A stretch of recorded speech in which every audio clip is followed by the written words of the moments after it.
ಹೂವೊಂದು ಬಳಿ ಬಂದು ತಾಕಿತು ಎನ್ನೆದೆಯ, ಕೇಳಲು ಹೇಳಿತು ಹೇಳಿತು ಜೇನಂತ ಸಿಹಿ ನುಡಿಯ, ಜೇನಂತ ಸಿಹಿ ನುಡಿಯ.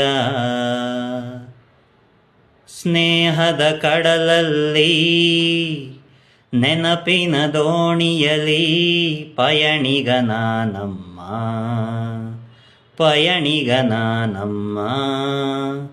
ಪ್ರೀತಿಯ ತೀರವ ಸೇರುವುದೊಂದೇ ಬಾಳಿನ ಗುರಿಯಮ್ಮ.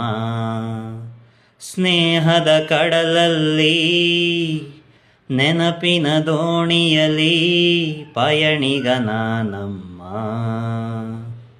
ಸೂರ್ಯನ್ಗೂ ಚಂದ್ರನ್ಗೂ ಬಂದಾರೆ ಮುನಿಸು, ನಗುತ್ತಾದ ಭೂತಾಯಿ ಮನಸ್ಸು. ರಾಜನ್ಗೂ ರಾಣಿಗೂ ಮುರಿದೋದ್ರೆ ಮನಸ್ಸು, ಅರಮನೆಯಾಗೇನೈತೆ ಸೊಗಸು, ಅರಮನೆಯಾಗೇನೈತೆ ಸೊಗಸು.